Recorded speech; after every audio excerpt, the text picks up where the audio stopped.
ሴንታ መስኮቷ አጠገብ ሄዳ ቁጭ አለችና አይነ ርግቧን ወደ ኋላ ገፋ አድርጋ ጫንቃዋ ላይ ጣል ስታደርገው አና ሳታስበው ቆጣ አለች። መልሳ ግን ቁጣዋን አወጣችው። ከዚያም ልታስተዛዝናትና ልታጽናናት አልጋው ላይ አጠገቧ ቁጭ አለችና ጸጥ አለች። በሐዘን ተብሰልስለው ስለነበረ ቃልም አልተነፈሱም። ከነሱ ዝቅ ብሎ በነበረው ፎቅ ሳሎን ውስጥ ሰዎች ሲነጋገሩ ይሰማቸዋል። ከጥቂት ጊዜ በፊት አንዱ ፒያኖ ሲጫወት ነበረ። ምንም እንኳን ፒያኖ ማቀናበርና ጣፋጭ ህብረ ዜማ መፍጠር ቢሳነውም ሴንታ ግን የሾፐንን የሐዘን ሙዚቃ እንደሚጫወት ለመለየት አላደግታትም። አንዳንዶቹ በድምጻቸው፣ ሌሎቹ ደግሞ በእጃቸውና በእግራቸው ወይም በያዙት ነገር እያንኳኩ አጅቦት ነበረ። ሴንታ ለጓደኛቸው ስንብት ማድረጋቸው እንደሆነ ገብቷታል። ቅንብሩ ግን አልሳባትም። የዘፈን ወይም የመዝሙር ቃና የሌለውን ያልተገራ ሰላላ መላላ ድምጻቸው ሰማች። ሰክረው የሚሟዘዙ መሆናቸውን ብትገነዘብም እንደዚህ ባለው አጋጣሚ ግን መስከር እንደሚፈቀድላቸው ታውቃለች። ከዚያም የስካር ሳቅ ተከተለ። በሐዘን የተዋጠ ሳቅ። በመጨረሻም ሻካራና ምንም የሙዚቃ ቃና የሌለው መዝሙርን ዘመሩ። ስሜት አልሰጧትም። ባዶ ጩኸት ሆነባት። አና በእናትነት ስሜት መተኛት አለብሽ እኮ ልጄ ስትላት ሴንታ ራሷን በመነቅነቅ እምቢተኛነቷን ስለገለጸች ብዙም አልተጫነቻትም። ይልቁንም የፋነሱን ክሮች አስተካከለችና እንዳይበርዳት ከጉልበቷ በታች ብርድ ልብስ አለበሰቻት። ከዚያም ቀዝቃዛ የስጋና የአትክልት ጥብስ፣ የአሳማ ስጋ ከአንድ መለኪያ ወይን ጠጅ ጋር ለማምጣት ወደ ሳሎን ወረደች። ምግብና የወይን ጠጅ አምጥታ ከሴንታ አጠገብ አስቀምጣ እንድትመገብ ለመነቻት። መብላት አለብሽ እኮ ልጄ አለቻት ቀስ ብላ በልመና መልክ። ሴንታ በዚህ ጊዜ ቀስ ብላ ጭንቅላቷን ወደ እሷ ዞረችና አልፈልግም አና፣ ደግሞም ከሆነ በኋላ እኔ ሕፃን ልጅ አይደለሁም። ዛሬ ግማሽ አካሌ ከማይክል ጋር ሞቶ ተቀብሯል። ካሁን በኋላ እንደሱ እንድትይኝ አልፈልግም። በጭራሽ እንደዚህ እንድትይኝ አልፈልግም አለቻት። ሁለተኛ እንደማል ቃል ገባልሻለሁ ብላ ገና ቃላቱን ተናግራ ሳትጨርስ ሴንታ ጭንቅላቷን ወደ መስኮቷ ዞረች። የአካባቢው ደብር ከሌሊቱ 8 ሰዓት መሆኑን እንዳስታወቀ የክፍለ ጦሩ መኮንኖች እየተሰናበቱ ሲወጡ ሰማቻቸው። ከነሱ መሃል አንዳንዶቹ በጣም ከመስከራቸው የተነሳም የጭነት መኪናው ላይ ጓደኞቻቸው እየተሸከሙ እንደ ጆንያ ይወረውሯቸው ነበረ። በመጨረሻም የጭነት መኪናው በጨለማ ጉዞውን ቀጠለ። አና የነበሩበት ክፍል በሩ በዝግታ ስለተንኳኳ አና ለመክፈት ብድግ አለች። አልተኛችም? አዎ አልተኛችም በማለት አና መልስ ሰጠች። እንዳናግራት ይፈቀድልኛል? ይግቡ። ሲንከርቲኒ ወደ መኝታ ቤቷ ዘለቅና ሴንታ ተቀምጣ ወደ ነበረበት ስፍራ ተጠግቶ ቆመ። የጠጣው ውስኪ ከመብዛቱ የተነሳ አካባቢውን አውዶታል። እሱ ግን እግሩ የተተከለ ጥቁር ቋጥኝ ድንጋይ ይመስል ቀጥ ብሎ ቆሟል። ሐዘኑን በውስጡ አምቆ ይዞታል። ንግግሩ ቁጥብ፣ ድምፁም ዝቅተኛ ነበረ። እንግዲህ ወደ መጣሁበት መመለስ አለብኝ ብሎ በአፍሪካንስ ቋንቋ ሲያናግራት ከተቀመጠችበት ተነሳች። ጭኗ ላይ የነበረውን ብርድ ልብስ ወደቀ። ፊቷን ሸፍናበት የነበረው አይነ ርግብን አንስታ ጫንቃዋ ላይ እንዳደረገችው ፊት ለፊቱ ቆማ ወደ ላይ አይኑን ትኩር ብላ አየችውና አባቱ ነበር ካደለ ስትለው ራሱን መቆጣጠር አቃተውና ጠረጴዛውን በእጁ ደገፈ በማለት አፍጥጦ አያት። ይህንን እንዴት ልታውቂ ቻልሽ? ሲል ዝቅ ባለ ድምፅ ጠየቃት። አምቆት የነበረው ሐዘን አሁን በግልጽ ፊቱ ላይ ይነበብ ጀመር። ይህኔ የእሷም ማዘን ተቀሰቀሰና ከእሷ ሐዘን ጋር ተደበላልቆ መነፋረቅ ጀመሩ። እጁን ሲዘረጋላት በእቅፉ ውስጥ ገባችና ደረቱ ላይ ተጣበቀች። ለቅሷን እስካቆመችበት ጊዜ ድረስ ለረጅም ጊዜ ሁለቱም ምንም አልተነጋገሩ ነበረ። ከዛም ሴን ምንጊዜም ቢሆን አንቺን እንደ ማይክል ሚስትና እንደ ራሴ ልጅ አድርጌ አይሻለሁ። በምትፈልጊኝ ጊዜ ሁሉ ላኪብኝ አላት። ራሷን በሽታ ነቅንቃ አይኖቿን እያቁለጨለጨች ሳለች ለቀቅ ሲያደርጋት ወደ ኋላ ራምድ ብላ ቆመች። ልበ ሙሉ ጀግና ነሽ አላት። ይሄን የተገነዘብኩት መጀመሪያ የተገናኘን ጊዜ ነው። የደረሰብንን ሐዘንም እንደምትችውና ታግዘሽ እንደምትወጪው አልጠራጠርም ብሎ በመጨረሻ ተሰናበታት። ከዛም ክፍሉን ለቆ ወጣ። ከጥቂት ደቂቃዎች በኋላ የሮልስ ሮይሷ ሞተር ሲንቀሳቀስ ተሰማ።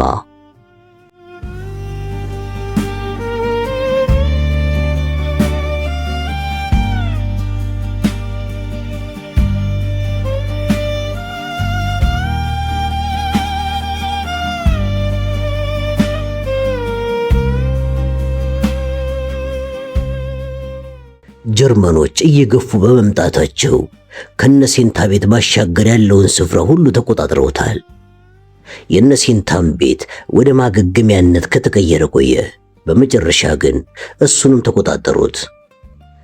ጀርመኖቹ ምሽጉን ጥሰው ገብተዋል። አባባ እባክህን ከኔ ጋር እንሄድ አለ ሴንታ።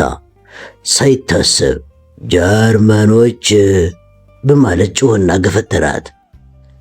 ለሁለተኛ ጊዜ ዋጋቸዋለሁ አለናም ጭኑ ላይ ተጋድሞ የነበረውን ጠመንጃ አቀባብሎ ወደ ኮርኒሱ አንድ ጊዜ ተኮሰ። በዚህ ጊዜ የኮርኒሱ አቧራ ጺሙንና ጸጉሩ ላይ ተበታትኖበት የቲያትር ተዋን ያስመሰለው። በፉከራ እየጮኸም እስቲ ይምጡ፣ እኔ ሉዊስ ዲቴሪ ነኝ፣ ያውቁኛል እኮ ይምጧ አለ። ተስፋ መቁረጥና መጠጥ ተጋግዘው አደንዝዘውታል። ከዚህ መሄድ አለብን አባባ አለችው በድጋሚ። በፍጹም አይደረግም አለና ከቅድሞ በበለጠ ኃይል ገፈተራት። እኔ በቃ የትም አልሄድም። ይሄ መሬቴ ነው፣ ቤቴ፣ የውድ ባለቤቴ መቃብር ነው። ስለዚህ እዚሁ ቆያለሁ፣ መሬት ላይ ነው የምዋጋው አላት። ሴንታ የተዘረጋውን እጁን አንጓውን ይዛ ጎተተችው። መልሶ ግን ወረወራት። በጀርባዋ ከግድግዳው ጋር ስትላትም ጭኑ ላይ የነበረውን ጠመንጃ አንስቶ አቀባበለው። ይህኔ ሴንታ አናን መጥራት እንዳለባት ተገነዘበች። የቤቱ አንደኛው ወገን በከባድ መሳሪያ ተመታ። በዚህ ጊዜ ከብርጭቆና ከሸክላ የተሰሩ ዕቃዎች በሙሉ ተሰባበሩ። አከታትሎ ኃይለኛ ንፋስ ስለተከተለ ሴንታ ፈጥና ተነሳች። ግድግዳው ላይ የነበሩትም ትልልቅ ፎቶግራፎች ከግድግዳው ጋር እየተጋጩ ተሰነጣጠቁ። ሴንታ አናን ፍለጋ ትራወጥ ጀመረ። በከባድ መሳሪያ የተነሳ የተቀሰቀሰው እሳት ቤት ውስጥ ተሰራጭቷል። ከጥቂት ቁስለኞች በስተቀር ደረጃዎቹ ላይ የነበሩት ቁስለኞች በብዛት ተነስተዋል። አሁን የመጨረሻዎቹ ቁስለኞች እየተጫኑ ነው። ሴንታ ቤታቸው ፊት ለፊት ወዳለው ሜዳ እየሮጠች ስትወጣ ሁለት ጥቅጥቅ ብለው በቁስለኞች የተሞሉ አምቡላንሶች ከግቢው ወጥተው ሲሄዱ ተመለከተች። አና አና አና ስትል መጣራት ጀመረች። አና ከስጋጃ የተሰራውን ቦርሳና ሌላም የታጨቀ ቦርሳ ቆመው ከነበሩት አምቡላንሶች በአንዱ ላይ እየጫነች ነበረ። ጥሪውን እንደሰማች ግን ዘላ ወርዳ ወደ ሴንታ ሄደች። ሴንታም እያለከለከች እንድትረጅኝ ይፈልጋለሁ፣ አባባን ለማውጣት እንድትረጅኝ ይፈልጋለሁ አለቻት። 3 ጥይቶች በተከታታይ ቤቱ ላይ የአትክልት ቦታውና የግጦሽ መሬቱ ላይ አረፉ። ጀርመናውያኑ ተኳሾች ቤቱ አካባቢ የሚደረገውን ያወቁና ኢላማቸው ያደረጉትም ይመስላሉ። አና ተኩሱን ከምንም ሳትቆጥር የት ነው ያለው አለች። ፎቅ ላይ እማማ መልበሻ ክፍል ውስጥ ይንጎራደዳል። አእምሮን እስከሚሰድ ድረስ ነው የጠጣው። ላነሳው በሞክርም አልቻልኩም። ቤት ውስጥ ሲገቡ ጭሱ አፈናቸው። ደረጃውን እየወጡ ቢሄዱም ጥቁሩ ጭስ እየወፈረና እየበዛ ስለሄደ ያስላቸውና ትንፋሽ መጥራቸው ጀመረ። የመጨረሻው ፎቅ በጭስ ታፍኖ ስለነበረ ከ4 ሜትር ርቀት በላይ ማየት አልቻሉም። ጭሱ ቢጫማ ሲሆን ፊት ለፊት ባሉት ክፍሎች ውስጥ እሳት ስለተነሳ ተዘግተው የነበሩት በሮች መንደድ ጀምረዋል። አንቺ ተመለሺ፣ እኔ ያገኘዋለሁ አለች አና እያለከለከች። ሴንታ ግን በእንቢታ ራሷን ነቀነቀችና ተከተለቻት። ቤቱ ላይ አንድ ሌላ የከባድ መሳሪያ ጥይት በማረፉ ግን አጠገባቸው የነበረው ግድግዳ ፈርሶ መንገዱን ዘጋባቸው። አቧራው ከጭሱ ጋር ተቀላቅሎ እይታቸውን ሙሉ በሙሉ ስለጋረደውም ተመልሰው ደረጃው አጠገብ ቆሙና መተላለፊያው ላይ የነበረው ጭስና አቧራ እስከሚለቅ ጠበቁ። ቀስ በቀስ እየገለጠ ስለመጣ ወደፊት መሮጥ ጀመሩ። በሰፊው ግድግዳ በኩል የሚገባው ነፋስ ግን እሳቱን ይበልጥ እያቀጣጠለው ነበረ። የእሳቱ ነበልባል ቢያስቸግራቸውም እየተሽለኮለኩ ወደፊት ሄዱ። ሴንታ ከእሳቱ ወላፈን እያፈገፈገች አባባ አባባ የት ነው ያለው እያለች ትጣራ ጀመር። ያረጀው ቤት የከባድ መሳሪያ ጥይቶች በመቱት ቁጥር የቆሙበት መሬት ከስራቸው ሲናወጥ ይሰማቸዋል። እየፈረሱ የሚወድቁት ግድግዳዎችና ኮርኒሶች እየጨመረ የመጣው የእሳት ድምፅ የነጎድጓድ ያክል ስለሚጮህ ጆሮአቸው ደነቆረ።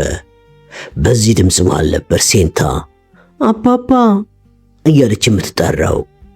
አና የሴንታ ድምፅ መዋጡ ስላየች የተቻላትን ያህል ድምጿን ከፍ አድርጋ መጣራት ጀመረች።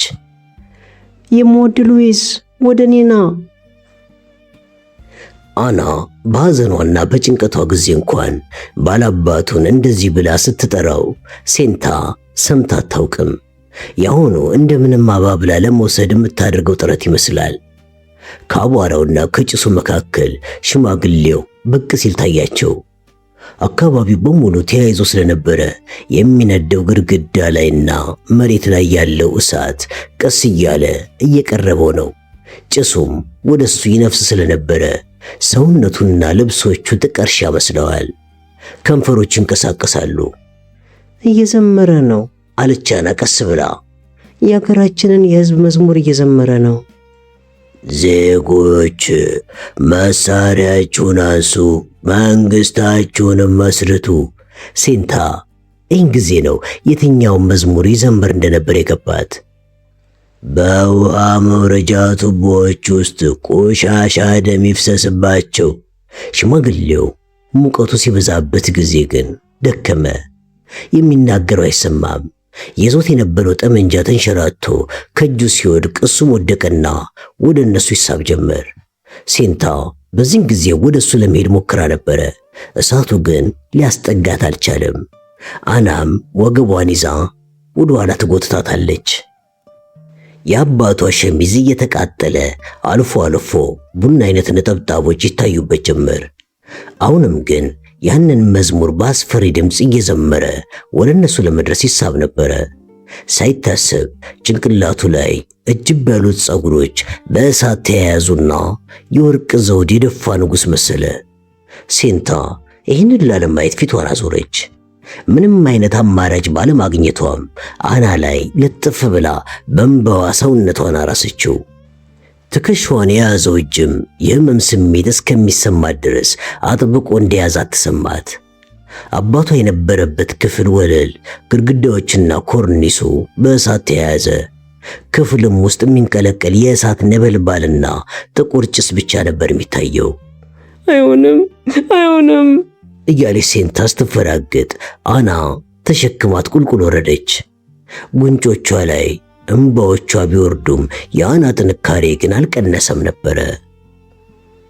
ከኋላቸው የፎቁ ኮርኒስና ከሳንቃ የተሰራው መረማመጃ እየተቃጠለ ወደቀ። በዚህ ጊዜ አና ሴንታን አውረዳ እየጎተተቻት ትሮጥ ጀመር። ወደ ታች በወረዱ ቁጥር ጭሱ እየቀነሰ ነበረ። በመጨረሻም ወደ ውጭ ሲወጡ ንጹህ አየር አገኙ። ቤታቸው ከዳር እስከ ዳር በእሳት ተያይዘዋል። የሚተኮሱበት ጥይቶችም ግን አሁንም አላባሩ ነበር። አንዳንዶቹ አልፎ ሜዳዎቹ ላይ ሲወድቁ፣ ሌሎቹ ደግሞ እላዩ ላይ ያርፋሉ። ቦቢ ክለርክ የመጨረሻውን የአምቡላንስ ጭነት እየተቆጣጠረ ስለነበረ ሴንታን ሲያት በደስታ እየሮጠ ወደሷ ሄደ። የፀጉሯና የቅንድቦቿ ጫፎች በእሳት ተለብልበዋል። ጉንጯም ላይ ጥቀርሻ ይታያል። ቶሎ መሄድ አለብን፣ አባትሽ የት አለ? በማለት ጠየቃት። ልትመልስለት አልቻለችም። ጭሱ ጉሮሯን እየከረከራትና አይኖቿም ቀልተው እምባ እያመነጩ ትንቀጠቀጥ ነበረ። ይመጣል እንጠብቀው እንዴ? ራሷን ነቅንቃ እንደማይመጣ ስትነግረው ሐዘን ተሰማው። ቀና ብሎም የሚነደውን ቤት ተመለከተ። ከዚያም እጇን ይዞ ካጠገባቸው ወዳለው አምቡላንስ ወሰዳት። ኒዋሽስ ብላ ሴንታ በጎረነነ ድምፅ ጠየቀችው። ፈረሴስ? ድምጿ በድንጋጤና በጭሱ ምክንያት ጎርንኗል። ቆይ ብሎ ቦቢ ክለርክ ሊይዛት ቢሞክርም አምልጣው ወደ ጋጣው ሮጣ ሄደች። ከዛም ኒዋሽ እያለች ተጣራች። ድምፅ አልወጣላት እንጂ በደረቁ ከንፈሮቿ ለማፏጨት ሞክራ ነበረ። ቦቢ ክለርክ ልክ ጋጣው በር ላይ ስትደርስ ከኋላው ያዛት። ወደ ውስጥ አትግቢ አላት ተስፋ በቆረጠ ድምፅ። በመደነጋገርና በመጨነቅ ስሜት ጋጣው በር ላይ እንዳለች ወደ ውስጥ ለማየት ተንጠራራች። ተይ ሴንታ ተይ ብሎ ወደ ኋላ ቢጎትታትም ፈረሱን ቀድማ አይታው ስለነበረ በጣም ጮኸች። ኒዋሽ ብላጮችና ለሁለተኛ ጊዜ በገጠማት መሪር ሐዘን ስቅስቅ ብላ ለቀሰች። ከቦቢ ክለርክ እጅም ለማምለጥ ታገለች። እንደገና ኒዋሽ ብላ ስትጣራ ፈረሱ ጭንቅላቱን ቀና አደረገ። በከባድ መሳሪያ ጥይት ፍንጥርጣሬ ሁለት የኋላ እግሮቹ ከመምታቱን በተጨማሪ ሆዱም ተተርትሮ በጎኑ ተኝቶ ነበረ። ኒዋሽ እያለች ስትጠራው ድምጿን ስለሰማ በሁለት የፊት እግሮቹ ለመነሳት ሞክሮ ነበረ። ስላልቻለ ግን ተመልሶ ወደቀ። ሲወድቅም ጭንቅላቱ ከመሬት ጋር ስለተጋጨ በሰፊ የአፍንጫ ቀዳዳዎች ሲተነፍስ ለስለስ ያለ ቀጭንና የሚያሳዝን ድምፅ ያሰማ ነበረ። አና እየሮጠች ወደ እነሱ ሄደችና ሴንታን ወደሚጠብቃቸው አምቡላንስ በመውሰድ ቦቢን ረዳችው። እንደዚህ ትተነው ልንሄድ አንችልም፣ እባካችሁን። እንደዚህ እየተሰቃየ እንዴት ትተነው እንሄዳለን? ኧረ እባካችሁ በማለት ለመነቻቸው። ባላት ኃይል ሁሉ አምልጣ ለመሄድ ሞከረች። ቤቱ ፊት ለፊት ባለው ሜዳ ላይ ሌላ የከባድ መሳሪያ ጥይት ፈነዳና አካባቢው በከፍተኛ የፍንዳታ ድምፅ እንዲሁም በድንጋይና በብረታ ብረት ፍንጥርጣሪዎች ተሞላ። ይህኔ ቦቢ ጊዜ የለንም፣ አሁን መሄድ አለብን አለ። ሴንታ ታጣፊ አልጋ ላይ በተኙት በሽተኞች መካከል ባለ ክፍት ቦታ እንድትቀመጥ ከመኪናው ኋላ አስገቧትና እነሱም ተከትሏት። ወዲያውኑ ሾፌሩ ማርሽ አስገብቶ አምቡላንሱን አዞረ። ከዛም በግቢው በር በኩል ወጥቶ ዋናውን የመኪና መንገድ ተያያዘው። ሴንታ እየበረረ በሚሄደው መኪና ውስጥ ሆና ሰገነቱን በሐሳብ ተመስጣ ትመለከተው ነበረ። ቤቱ በአጠቃላይ በእሳት በመያያዙ ቀጥ ብሎ ወደ ላይ የሚወጣ ጥቁር ጭስ ይታያል። ሁሉንም አለ ሴንታ ለራሷ ቀስ ብላ እየተናገረች። የምወደውንና የማፈቅረውን ሁሉ ወሰድክብኝ። ለምን አምላኬ ለምን እንደዚህ ጨከንክብኝ? ለምን?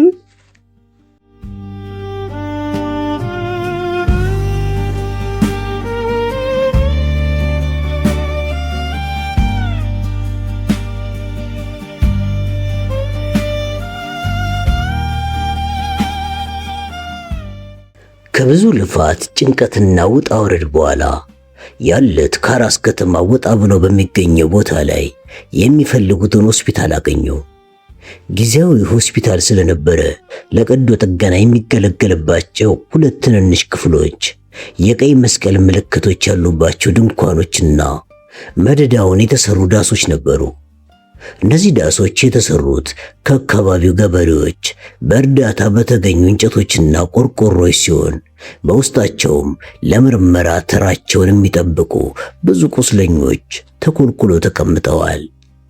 አናና ሴንታ ከነሱ ጋር የመጡትን ቁስለኞች ከመኪናው ላይ እያወረዱ መጠለያ ዳሶች ውስጥ በማስገባት ሲረዱ ቆዩ። ከዚያም የራሳቸውን ዕቃዎች ከያሉበት ሰበሰቡና አንድ ቦታ ላይ ያስቀመጡ። ከዚያም ሴንታ በየድንኳኑ እየዞረች የከሱትንና የገረጡትን ቁስለኞች ፊታቸውን እየሳመች ተሰናበተቻቸው። በመጨረሻም አላስችል ስላላት እያነባች ቆማ ተጠብቃት ወደ ነበረችው አና ሄደች። የስጋጃ ቦርሳዋንና የአናንም ቦርሳ እየተጋገዙ ለሁለት ይዘው ወደ ጦርነቱ ቦታ ለመመለስ ነዳይ ሲሞሉ ከነበሩትና ከነሱ ጋር በመጡት አምቡላንሶች በኩል ሲያልፉ ቦቢ ክለርክም በዚያው እየጠበቃቸው ነበረ። ከሻለቃ ሊንክሌደር በተሰጠን መመሪያ መሰረት ወደ መጣንበት መመለሳችን ነው አለ ቦቢ። በልድናውም ቦቢ በማለት ሴንታ ተሰናበተችው። ምንጊዜም ቢሆን አረሳሽም ሴንታ አለ ቦቢ ጉንጮቹን ለመሳብ ስንጠራራ። ወንድ ልጅ ከነቀጭሉ እንደሚሆን እርግጠኛ ነኝ አለችው። አምቡላንሶቹ ወደ ሰሜን አቅጣጫ ተከታትለው ጉዟቸውን ጀመሩ። ቦቢ ክለርክ እጆቹን እያውለበለበ አንድ ነገር ይናገር ነበር። ሆኖም ያለማቋረጥ የሚያልፉት ወታደሮችና መኪኖች ድምፅ የሚናገረውን ዋጡት። እሺ አሁን ምንድን ነው የምናደርገው? በማለት አና ጠየቀች። ጉዞአችንን እንቀጥላለና ብላ ሴንታ ሙሉ በሙሉ የጉዞውን ኃላፊነት ብትረከብም አና ከሞርቶም እየራቀች በሄደች ቁጥር ነገሮች ይበልጥ እያሳሰቧትና እንግዳ እየሆኑባት ሄዱ። የሆስፒታሉን ክልል ጨርሰው እንደወጡ በተላላፊ ወታደሮችና ተሽከርካሪዎች ተጣቦ የነበረውን ዋና መንገድ እንደገና አገኙት። ሴንታ ከዛፎቹ በላይ አሻግራ ወደፊት ስትመለከት የአራስን ከተማ ቤቶች ጣሪያውን በሩቅ አየችው። ምሽቱ ተቃርቧል። ተመልከች አና አለችና ሴንታ ወደ ሰማይ አመለከተቻት። አጥባ ኮከብ ያቻትና ስለዚህ የፈለግነው መመኘት እንችላለን። ያንቺ ምኞት ምንድን ነው ስትላት አና ትኩር ብላ ተመለከተቻትና ልጅቱ ምን ነካት? አባቷና ፈረሷ ከሞቱ 2 ቀን እንኳን ሳይሞላቸው እንደዚህ ያለ የደስታ ስሜት እንዴት ሊታይባት ይችላል ብላ አሰበችና እኔ እንኳን የምፈልገው በሙቅ ውሃ አካላቴን ታጥቤ ያልዋለ ያላደረ ትኩስ ምግብ ለመብላት ነው አለቻት። አንቺ ደግሞ ምንጊዜም የማይቻለውን ነገር ነው የምትጠይቂው አለችና ሴንታ ያንን ከስጋጃ የተሰራውን ቦርሳዋን ከአንደኛው እጇ ወደ ሌላኛው እያዟዟረች ፈገግ ብላ ወደ ኋላ ተመልሳ ሄደች። ታዲያ ከዚህ የተሻለ አንቺስ ምን ትመኛለሽ? አለቻት አና በተራዋ። እኔ እንኳን የምመኘው እቺን ኮከብ በመጽሐፍ ቅዱስ ውስጥ እንደተጻፈው 3 ታዋቂዎች ወደ ክርስቶስ እንደመራቻቸው ኮከብ እኛንም ወደ ጀነራሉ እንድትመራን ብላ ንግግሯን ሳትጨርስ አና ስለ እግዚአብሔር እንደዚህ ብሎ መናገር እኮ እሱ መዳፈር ነው ብላ ተቆጣቻት። ዳሩ ግን በጣም ደክሟት ስለነበረ ቁጣዋ ሴንታ ላይ ምን ለውጥ እንዳስከተለ መከታተል አልቻለችም ነበረ። ሴንታ ቀደም ሲል ትማር የነበረው አራስ ከተማው ስለነበረ ከተማዋን በሚገባ ታውቃታለች። ከተማዋ መሃል ሲደርሱ ጨልሞ ነበረ። የከተማዋ ውበትም በጦርነቱ ምክንያት ወድሟል። ጥንታዊ የከተማዋ አዳራሽ ግድግዳዎች በከባድ መሳሪያ ጥይት ፈራርሰውና በአንድ በኩል ያለውም ጣሪያ በጥይቶች ፍንጠርጣሪ ተበሳስቶ ነበረ።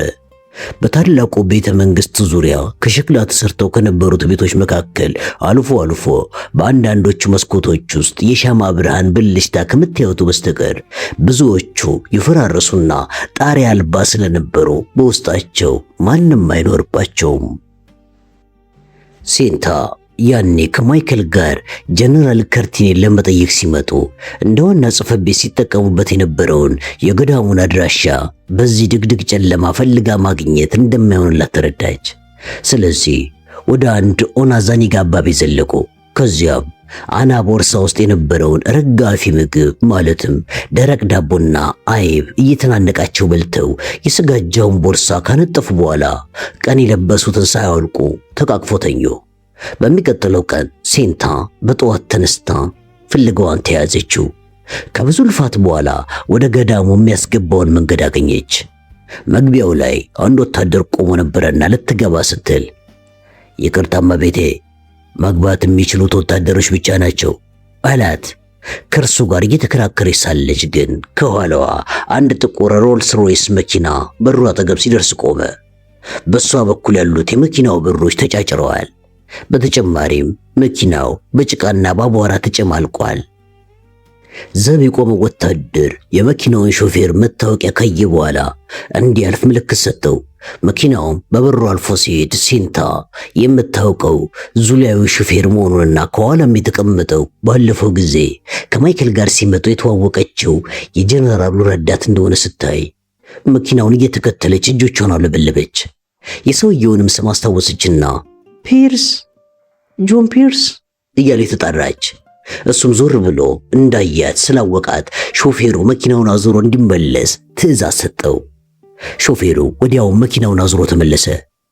ቴሪ አለና ጆን ፒርስ ከመኪናው ዘሎ በመውረድ ወደ እሷ መጣ። በፍጹም እዚህ ትመጫለሽ ብዬ አልገመትኩም ነበረ።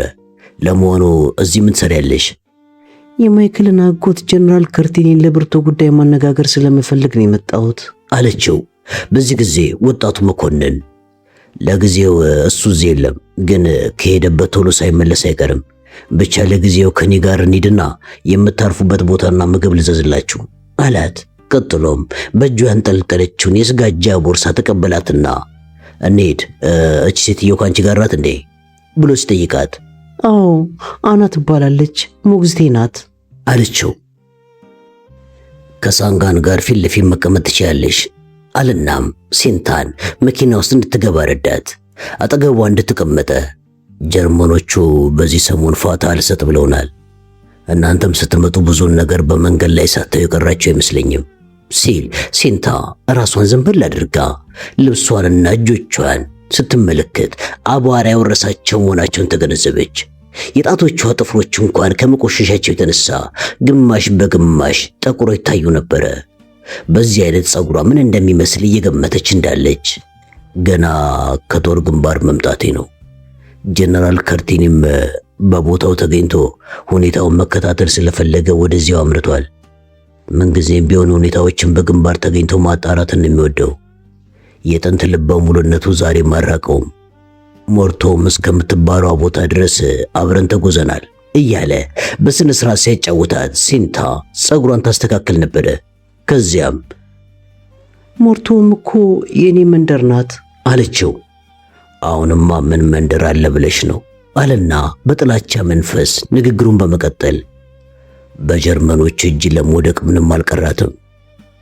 አዲሱ የመከላከያ ምሽግ የተሰራው ከመንደሯ በስተሰሜን በኩል ሲሆን መንደሯ ተቃጥላለች። የመንደሯ ብዙ ክፍል በጥይት ተደብድቧል። እርግጠኛ ነኝ አሁን መንደሯን እንደገና ብታያት አታውቂያትም ሲላት ሲንታ የነገሩን ትክክለኛነት ለመግለጽ ራሷን እየነቀነቀች የኔም ቤት በከባድ መሳሪያ ጥይቶች ተደብድቦ ተቃጥሏል አለችው። በጣም አዝናለሁ ብሎ ጆን ፒርስ ንግግሩን በመቀጠል ቢሆንም ሁኔታውን በትክክል ስናመዛዝነው የምንቋቋማቸው ይመስለኛል። ጀነራል ከርቲኒም ጀርመኖቹን ሞርተውም ላይ ገትረን እንደምንይዛቸው እርግጠኛ ነው ብሎ ንግግሩን ሳይጨርስ ሲንታ ጀነራሉ ግን አሁን የት ነው ብላ ጠየቀችው። አሁን ዋናው ጽሕፈት ቤት ስብሰባ ላይ ነው። ዛሬ ምሽት ላይ ስብሰባውን የሚጨርስ ይመስለኛል ብሏት መድረሳቸውን ስላየ ቶሎ ወርዶ ወደ ቤት ገባ። ከዚያም ወዲያውኑ ተመለሰና ያገኘላቸውን ክፍል አሳያቸው። ከነበሩ ሰራተኞችም አንዱን 2 ባልዲ ሙቅ ውሃና ምግብ እንዲያመጣላቸው አዘዘ። ምግባቸውን በልተው እንደጨረሱ አና የሲንታን ልብሶች አውላለቀችላትና ገላዋን ታጥባት ጀመር። እንዴት ደስ ይላል ስትል ሲንታ ለመጀመሪያ ጊዜ ሳትጮይ ልትታጠቢ ነው? አዎ እንደዛ መሰለኝ እያለች አና አኩተመተመች። ሲንታን አጥባ እንደጨረሰች አካሏን በራሷ የውስጥ ልብስ አድርቃ ከስጋጃው ቦርሳ ውስጥ ንጹህ ልብስ አውጥታ አለበሰቻትና ጸጉሯን አበጠረችላት። ሲንታን አበጠራ ስትጨርስ አናም ተለቃልቃ የቆሸሹ ልብሶቻቸውን አጥባ እስከምትጨርስ ድረስ ትንሽ ታጣፊ አልጋ ላይ ጋደም እንድትል አደረገቻት። ያም ቢሆን ሴንታ ማረፍና የሰራ አካላቷን ማፍታታት አልሆነላትም። ከዛም አልጋው ላይ እንዳለች ጉልበቷን ታቅፋ ኩርምት ብላ ቁጭ አለች። ሴንታ ውዱ አና አንድ የምነግርሽ ነገር አለ ስትል አና የፈረስ ጭራ የመሰለ ፀጉሯን ወደ ጎን ወረወረችና ዞር ብላ በጠያቂ ዓይኖቿ ትኩር ብላ ተመለከተቻት። ዛሬ ደግሞ አቆላመጥሽኝ እንዴ? እውነትም በዚህ አይነት ጥሩ ዜና ነው ማለት ነው አይደለ? ጥሩ ዜና ነው አይደል የምትነግሪኝ? አለቻት። አዎ ነው፣ ለማይክል ቅሬት ይሆንኩ ይመስለኛል አለቻት። አና በዚህ ጊዜ ድንግጣ ፊቷ ገረጣ። ሰውነቷ ውስጥ የሚዘዋወረው ደም ባለበት ደርቆ የቀረ ይመስል ነበረ። መናገር እንኳን አቅቷት ዝም ብላ ሴንታ ላይ እንዳፈጠጠች ቀረች። ወንድ ልጅ እንደሚሆን እርግጠኛ ነኝ። ማይክልን የሚመስል አንበሳ እንደምወልድለት አልጠራጠርም ስትል አና እንዴት እርግጠኛ ልትሆኚ ትችያለሽ? አለች በጎርነነ ድምፅ። ኦ እርግጠኛ ነኝ። እስቲ ሆዴን እዩ። እንዴ አታየውም እንዴ አና? እዩ እስቲ። ሴንታ ቀሚሷን ከፍ አድርጋ አሳየቻት። ሆዷ ላይ ከወትሮ የተለየ አዲስ ነገር አይታይም። ነገር ግን ሴንታ አበጥ ብሎ እንዲታያት ወጠረችውና በደንብ አይታይሽም እንዴ አና? እንዲያውም እንደ ማይክል አባትና እንደ ጀነራሉ መንትዮች ሳይሆኑ አይቀሩም። በዘር ይተላልፋል ይባላል አይደለ? አና እስቲ ይታይሽ ማይክልን የሚመስሉ መንትዮች በአንዴ ስወልድ አለቻት። ውሸትሽን ነው በማለት አና ራሷን ነቀነቀችና ራስሽ የፈጠርሽው ታሪክ ነው አላምንም። አንቺና ያ ወታደር ብላ የጀመረችው ሳትጨርስ ሴንታ አቋረጠቻትና ማይክል ወታደር አይደለም እሱ ብላ ልትቀጣት ስትል አና እንደገና አቋረጠቻትና ከዲቴሪ ቤተሰብ የተወለደችን አንዲት ሴት ልጅ ተራ ወታደር ማድቤት ሰራተኛ ሲያደርጋት ማመን ያስቸግረኛል እያለችበት ፈቅጄለት ነው አና አለ ሴንታ በቁጣ። እንዲያውም መፍቀር ብቻ አይደለም እንድንገናኝ የሚገፋፋው እኔ ነኝ። መጀመሪያ እንዴት እንደሚያደርግ ግራ ተገብቶ ነበርና አዎ ሁሉንም ነገር በእኔ መሪነት ጀመርን። በኋላ ግን ሁለታችንም እየተረዳዳን ግሩም በሆነ ሁኔታ አደረግነው በማለት ሁኔታውን በሙሉ አብራራችላት። አና ጆሮቿን በእጆቿ ደፈነች። ይሄንን ያላምንም፣ ይሄን የምሰማበት ጆሮም የለኝም። በዚህ እድሜሽ ገና ምንም ሳታውቂ እንዴ? እኔን አልሰማም አለች። ታዲያ ማታ ማታ ስንገናኝ ምን የምናደርግ ይመስልሽ ነበረ? እንዲያውም አንድ ቀን እኮ አንቺና አባባ ደርሳችሁብን ነበር አይደለም እንዴ አና? ወይኔ ልጄን እንዴ ብላ ጮችባትና አና አይሽ አጋጣሚውን አግኝቶ ደፈረሽ አይደለ? እንደዛ እንኳን አይደለም አና፣ በጣም ወደው ነበረ። እሱ ከኔ ጋር የሚያደርገውን ማንኛውንም ጥቃቅን ነገር ሁሉ ወደው ነበረ አለች ሴንታ። በፍጹም አላምንም። ደግሞ በዚህ እድሜሽ ይህን ሁሉ ነገር ከየት ማወቅ ትችያለሽ? ያረጀው ምስሎሽ ልታታይኝ ከሆነ ገና አላረጀውም። የለም አንቺ ልጅ ጨካኝና ክፉ ሆንሽ መሰለኝ። ዛሬ ጠዋት እንዴት አሞኝ እንደነበረ ታውቂያለሽ? ያ ማረጋገጫ ሊሆን አይችልም። የወታደሮቹ ሐኪም ቦቢ ክለርክ ከመረመረኝ በኋላ ነገረኝ ስትላት አና መናገር ተሳናት። ተቃውሞና ክርክሯን ባንድ የገታችው ልጅቷ ሌሊት ከመኝታዋ ተነስታ ሹልክ ብላ ወጥታ እንደነበረ ትዝ አላት። በተጨማሪም ሊነጋጋ ሲል በጣም አሟት ነበረ። ከዚህም ሁሉ በላይ አና ዶክተሮች በሚሉት ነገር ስለምታምን የነገረቻትን ከመቀበል በስተቀር ሌላ ምንም ማምለጫ አልነበራትም። እንደገና የሴንታን ገጽታ ልውጥ ብላ ስትመለከተው ጥርጣሬዋ ሁሉ እየበነነ ጠፋ። እውነት ነው ማለት ነው አለች አና በመረታት ስሜት። ታዲያ ምን ልናደርግ ነው? እባክህ አምላኬ ከሐሜትና ከውርደት አድነን። እንግዲህ ምን ልናደርግ ነው እያለች አምላኳን መማጠን ጀመረች። ምን ልናደርግ ነው ትያለሽ እንዴ? አለችና ሴንታ አና ስትናገር በነበረበት ጊዜ በተመስጦ የምታሳየው አካላዊ እንቅስቃሴ እየሳቀች የቆንጆች ቆንጆ የሆነ ልጅ ይኖረናል። እድለኞች ከሆንን ደግሞ አንድ ሳይሆን ሁለት ይሆኑልናል። ታዲያ እነሱን በምናሳድግበት ጊዜ አንቺም ትረጅኛለሽ። አትረጅኝም እንዴ አና? እኔ ስለ ሕፃናት አያያዝ አላውቅም፣ አንቺ ግን ሁሉንም ጠንቅቀሽ ተገንዝበሻል በማለት ተማጠነቻት። አና ድንጋጤዋ ሁሉ አለፈላትና አሁን ስለ ሐሜት፣ ስለ ሉባልታ፣ ስለ ሰው ውርደት ሳይሆን ስለ አንድ በሕይወት ስላለ ሕፃን ማሰብ ጀመረች። ሕፃን ልጅን ማቀፍ፣ መመገብ፣ ማጫወትና ሲያለቅስ ማባበል ትልቅ ደስታ ይሰጣታል። ይህን ደስታ ካገኘች 17 ዓመት በላይ ሆኗታል። አሁን ሳታስበው ያንን ደስታ እንደምታገኝ በመገንዘቧ ቃል ገባችላት። የኔና የማይክል ልጅ ማሳደጉን ትረጅናለች አይደለ? ለልጁና ለኔ በጣም ስለምታስፈልጊን ትተሽን አትሂጂ አና። እስቲ ትቻቸው አልሄድም ብለሽ ማይልኝ እባክሽን ቃል ግቢልኝ ስትላት አና ተንደርድራ ትንሿ አልጋ አጠገብ መጣችና ሲንታን በኃይሏ ጭምቅ አድርጋ አቀፈቻት። ሲንታም በአና እቅፍ ውስጥ ሆና በሐሴት ትፈነድቅ ጀመር።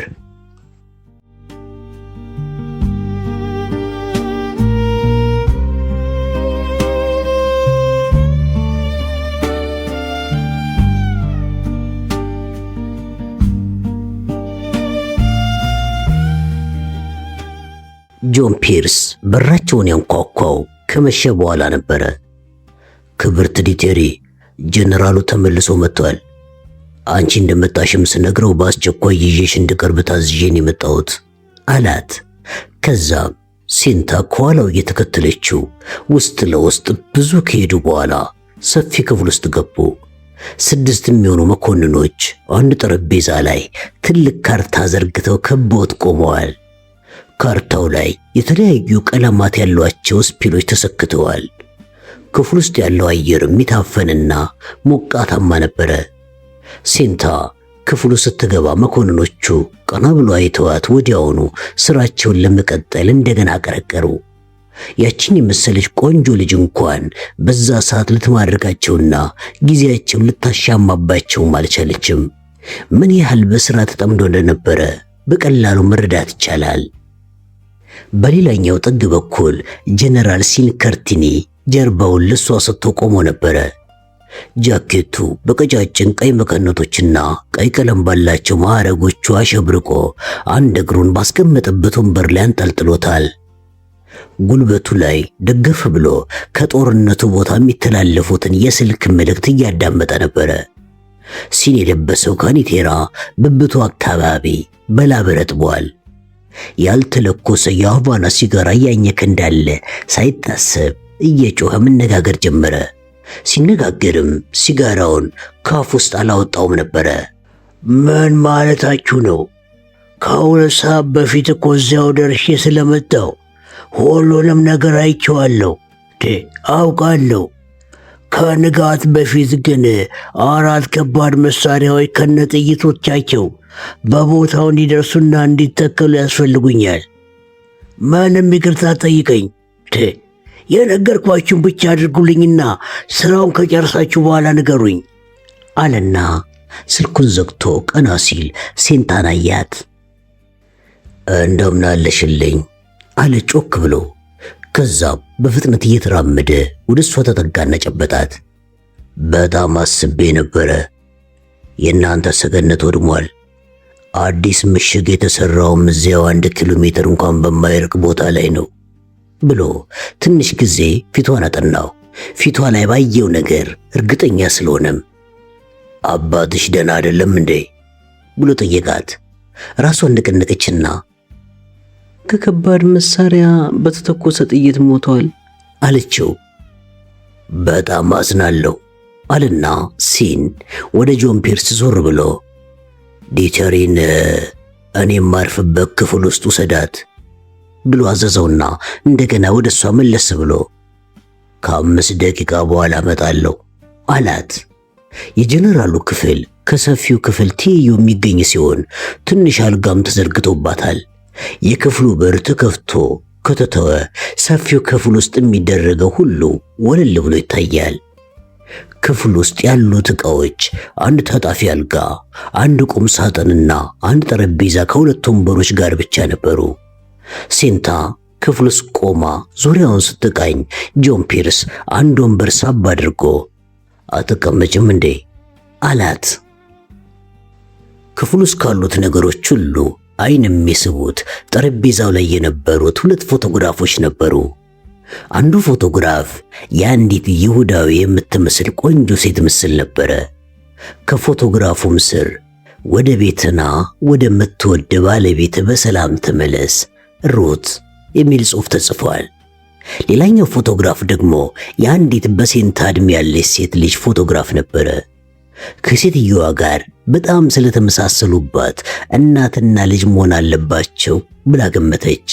ነገር ግን ሴንታ የልጅቷ ውበት ከመጥፎ ውስጣዊ ስሜቷ ጋር መበረዙን ከፎቶግራፉ ላይ ተገንዝባ ነበርና ገና ስታያት አልወደደቻትም። ሲንከርቲኒ ወደ ክፍል ውስጥ እንደገባ ፎቶግራፎቹን እየተመለከተች መሆኗን አየና ባለቤቴና ልጄ ናቸው ካላት በኋላ ለመሆኑ ግን ምግብ በልተሻል እንዴ ሲል ጠየቃት። አዎ አመሰግናለሁ አለችና ከጠረጴዛው ላይ ክብሪት አንስታ ከጫረች በኋላ ወደሱ ተጠጋች። በመገረም ቀና ብሎ ተመለከታትና ሲጋራውን በአፉ እንደያዘ ወደ ክፍሪቱ ተጠግቶ አያያዘው። ከዛም ወንበሩ ላይ ደገፍ ብሎ ሲጋራውን እየማገ ልጄ ስቶርም ነበረች እንደዚህ የምትለኩስልኝ አለ። ሴንታ ክብሪቱን አጠፋችና ሲጋራውን እስከሚያጣጥም ድረስ ዝም ብላ ቆየች። ጀነራሉ ባለፈው ጊዜ ካየሁት ወዲህ አረጀ ወይስ ስለደከመው ነው ብላ አሰበችና ግን ለመሆኑ ለመጨረሻ ጊዜ እንቅልፍ የተኛው መቼ ነው ስትል ጠየቀችው። በዚህ ጊዜ ፈገግ ሲል የ30 ዓመት ወጣት መሰለ። አሁንስ ባለቤቴ መሰልሽኝ አላት።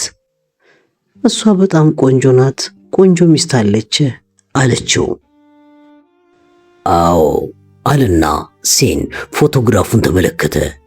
ወደ ሴንታ እንደገና ዞር ብሎ አንቺ ግን ሁሉንም ነገር አጣሽ አይደል አላት። ሴንታ የተሰማትን ጥልቅ የሐዘን ስሜት ላለማሳየት እየጣረች አዎ ቤቴንና አባቴን ቤቴንም አባቴንም አጣው ብላ ዝም ስትል ጀነራሉ እርግጠኛ ነኝ ሌሎች ዘመዶች አሉሽ አይደል እንዴ ሴንታ አላት። አሉኝ በማለት ተስማማችና አንድ አጎቴ ሊዮን ውስጥ ሲኖር 2 አክስቶች ደግሞ ፓሪስ ውስጥ ይኖራሉ አለችው። እንግዲያውስ ወደ ሊዮን እንድትጓዢ ሁሉንም ነገር አዘጋጅልሻለሁ እሺ ሴንታ አላት። አይሆንም በማለት ፈርጠም ብላ ተናገረች። ለምን በማለት ወደዛ ለመጓዝ የተቃወመችበትን ምክንያት ለማወቅ በጉጉት ጠየቃት። ወደ ፓሪስ ወይም ወደ ሊዮን ለመሄድ አልፈልግም፣ የሚሄደው ወደ አፍሪካ ነው አለችው። አፍሪካ አለ ዝም ብሎ ከቆየ በኋላ። እስቲ በፈጠረሽ ለምን ወደ አፍሪካ መሄድ እንደፈለግሽ ንገሪኝ አላት። ለማይክል ቃል ገብቼለታለሁ፣ ሁለታችንም ወደ አፍሪካ እንደምንሄድ ተማምለናል አለችው። ግን ውዴ ይኸውልሽ አለና የሲጋራውን አመድ ትኩር ብሎ ተመለከተ። የማይክልን ስም ስላነሳችበት ሐዘኑ እንደገና መቀስቀሱን አወቀች። ለትንሽ ጊዜ ዝም ብላ ከቆየች በኋላ ልትለው ያሰብኩ ገብቶኛል። ማይክል እኮ ሞቷል ልትል ነበር አይደል የፈለግከው አይደለ አለችው። ራሱን እየነቀነቀ ቀስ ብሎ አዎ አላት።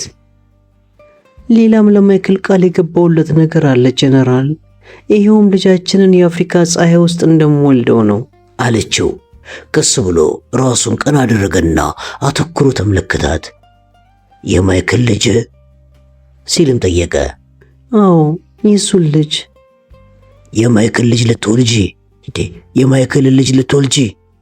አዎ ምን ነው አለችው።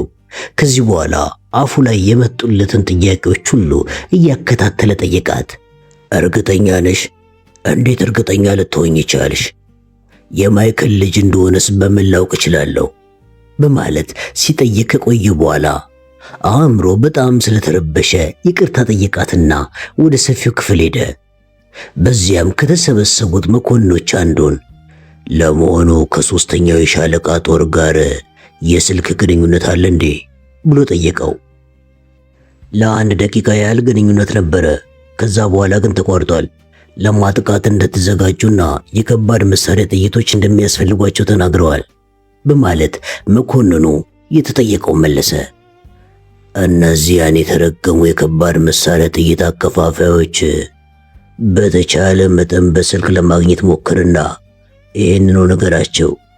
በተጨማሪ ደግሞ ኬተንሰንን ለማግኘት ሞክር አለውና ወደ ሌላኛው መኮንን ዞር ብሎ ሮጀር፣ አንደኛው የሻለቃ ጦር እንዴት ነው ሲል ጠየቀው። ምንም ለውጥ የለም ጌታዬ። እስካሁን 2 የማጥቃት ሙከራ አክሽፈዋል። በዚህ ምክንያት ብዙ ጉዳት ቢደርስባቸውም ኮሎኔል ስቲቨንስ አሁንም መቋቋም እንችላለን ብሎ ያስባል በማለት መኮንኑ መለሰለት። ጎበዝ ሰው ነው ሲል ሲን የአንደኛው የሻለቃ ጦር መሪ ኮሎኔል ስቲቨንስን አመሰገነ። ከጀርመኖቹ ጋር መዋጋት ማለት ውቅያኖስን በእፍኝ ሸክላ አፈር ገድቤ ያቆማለሁ እንደማለት ቢሆንም እነሱ ግን እየሞከሩ ነው። ለጊዜው ጀርመኖች ሊቋቋማቸው የቻሉት አልፈው የሚሄዱበትን ጠባብ ቦታ አፍነው በመያዝ ነው። መሳሪያዎቹን ቶሎ ማግኘት ብንችል ጥሩ ነበረ። ለመሆኑ ዋናው መንገድ አሁንም በተሽከርካሪዎች ተጣቧል ወይስ እንዴት ነው? አሁን ደህና ነው። ተሽከርካሪዎቹ እንደ ልብ የሚተላለፉበት ይመስላል ጌታዬ አለ ከመኮንኖቹ አንዱ። የከባድ መሳሪያዎቹ ጥይቶች ከንጋት በፊት ቢመጡ ቁጭታቸውን ሁሉ በደንብ ይወጡ ነበረ።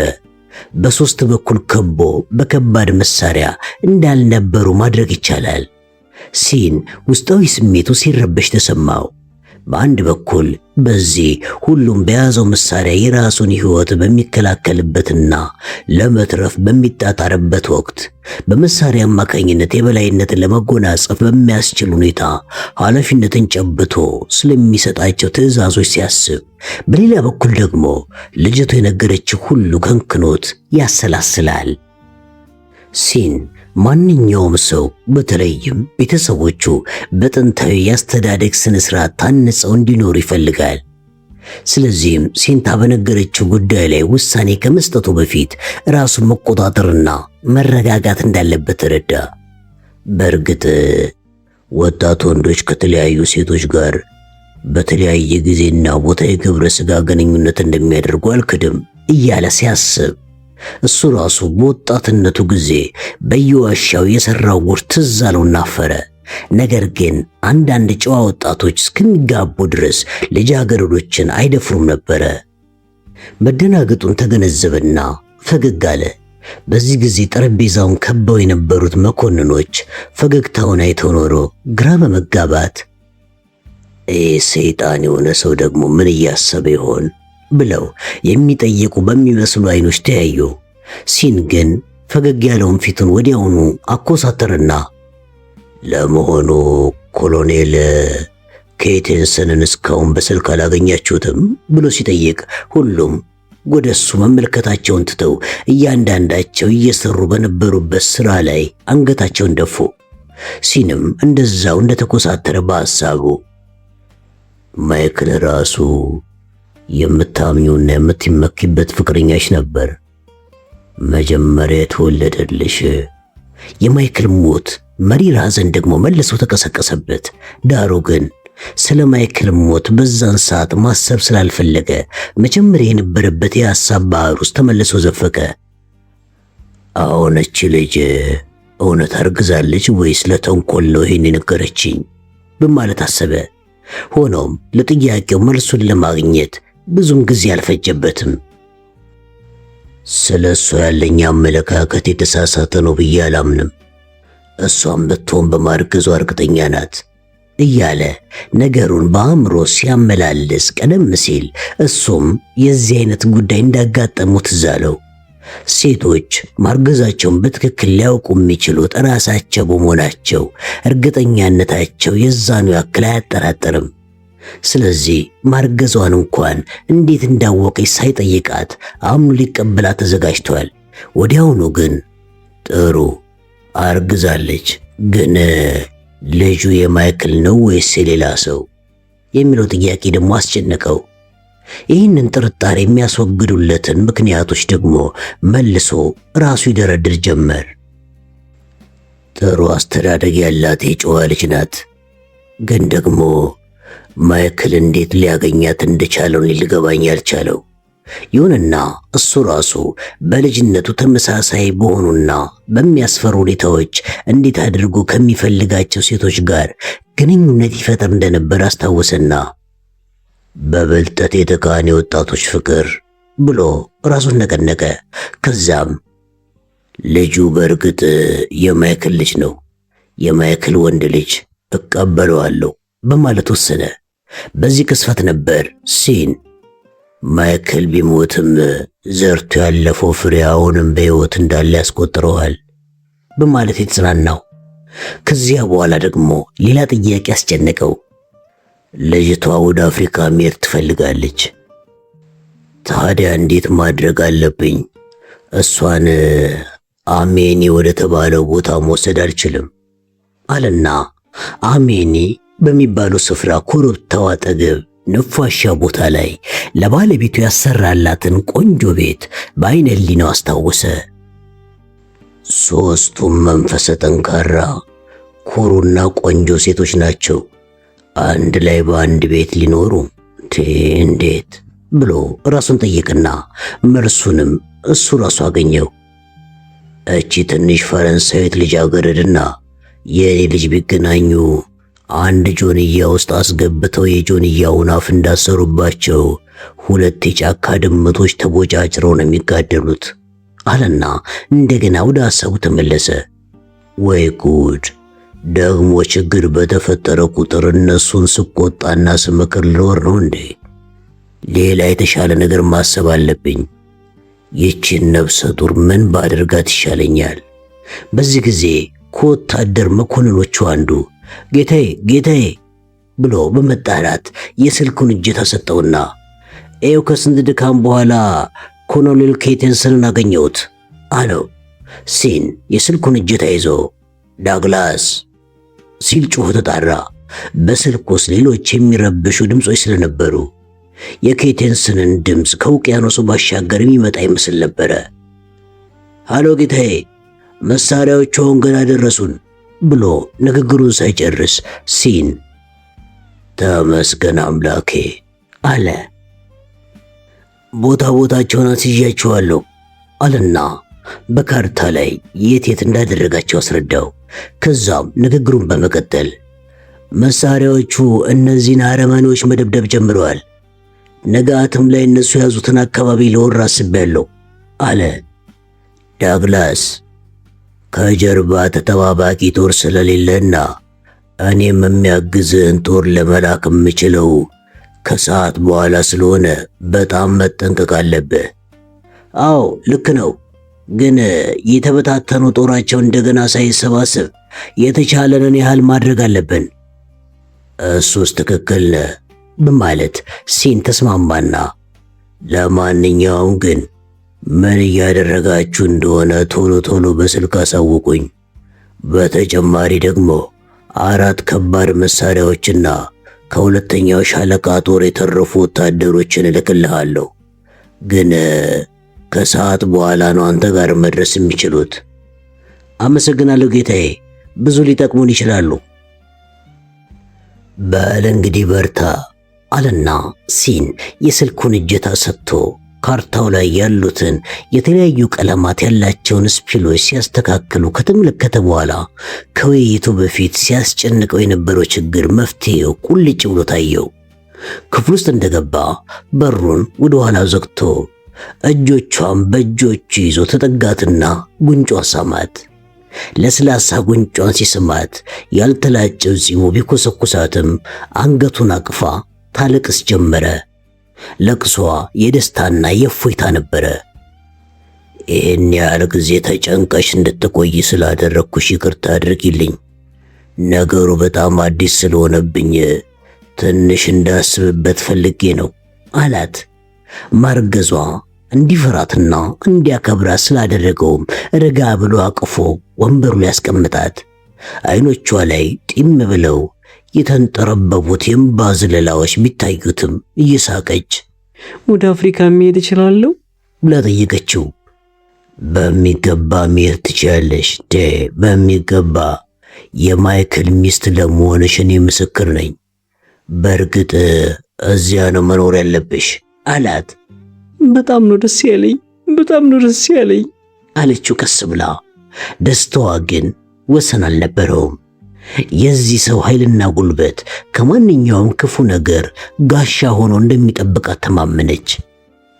አንቺ የማይክል ባለቤት ነሽ በማለትም እሷ ልታሳምን የፈለገችውን ጉዳይ እንዳመንላትና እንደሚደግፋትም ማሳወቃት። እንደዚህ ነው እንግዲህ የምናደርገው። የጀርመኖቹ ጀልባዎች ችግር እንዳይፈጥሩባችሁ ከፈረንሳይ ጠባብ የባህር መተላለፊያ ወይም ቦይ ላይ ካሉት ወደቦች ከአንዱ ተነስቶ በቀጥታ ወደ ደቡብ አፍሪካ በሚሄድ የቀይ መስቀል መርከብ ነው መጓዝ ያለብሽ ሲላት፣ አናስ በማለት ንግግሩን አቋረጠችው። እሷም ከአንቺ ጋር ትሄዳለች።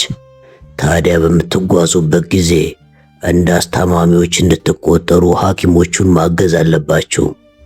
ሲንታ በመስማማት ራሷን ነቀነቀች። የማይክል አባት ማለቴ የኔ ወንድም ጌሪ ከርቲኒ ብሎ ንግግሩን ሳይጨርስ ሲንታ ቅብል አድርጋ አዎ ማይክል ስለሱ አውግቶኛል። ከዙሎች ጋር በተደረገው ጦርነት አሸናፊ ስለሆነ ለጀግንነቱ የእንግሊዟን የንግሥት ቪክቶሪያ መስቀል ተሸልሟል። በተጨማሪም ታሪካዊ መጽሐፍትን ጽፏል አይደል? በማለት ስለሱ መታወቀውን ነገረችው። ስለ ምስኪኖ ጌሪ የሰጠችው ማብራሪያ አይኑን እያርገበገበ ትክክለኛ መሆኗን ለማረጋገጥ ጭንቅላቱን እያወዛወዛ አዳምጣት። በተጨማሪም እሱ በጣም ደግና ጨዋ ሰው ከመሆኑም በላይ ባለቤቱ የሞተችበትና ወንድ ልጁን ያጣ ሰው ነው። ማይክልን በማጣቱ ምን እንደሚሰማ ሁለታችንም እናውቃለን። ምክንያቱም የሐዘኑ ተካፋዮች ነንና ብሎ ንግግሩን አቆመ። ሲንታ እሱ በሚናገርበት ጊዜ ከንፈሯን ነክሳና አይኖቿም እንባ ቆርዘው ይደርገበገቡ ነበር። ቀደም ብዬ ቴሌግራም ልክለታለሁ። መርከቧ እዛ ስትደርስ ኬፕታውን ድረስ መጥቶ ይቀበላችኋል። ይዘሽ የምትሄጂውን ደብዳቤ ጽፍልሻለሁ። ለሁለታችሁም ማለትም ለማይክል ልጅና ለአንቺ ጥሩ መስተንግዶ እንደሚያደርጉላችሁ እርግጠኛ ሆኜ አላት።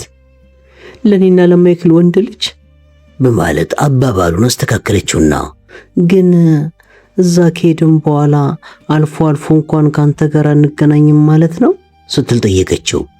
ሲን እጇን ይዞ በማበረታታት አይነት መታ እያደረገ እንገናኛለን፣ እንዲያውም ቶሎ ቶሎ እንገናኛለን በማለት አረጋጋት።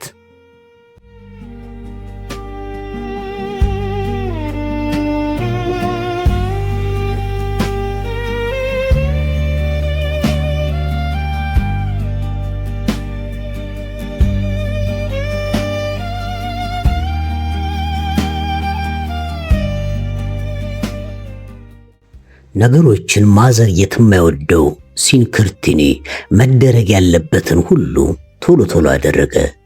ቀደም ሲል ገዳም በነበረውና አሁን ደግሞ የክፍለ ጦሩ ዋና ጽሕፈት ቤት በሆነው ግቢ ውስጥ ሴንታ ከጀነራሉ ጋር ከተነጋገረች በኋላ የቆየችው ለ5 ቀናት ብቻ ነበረ።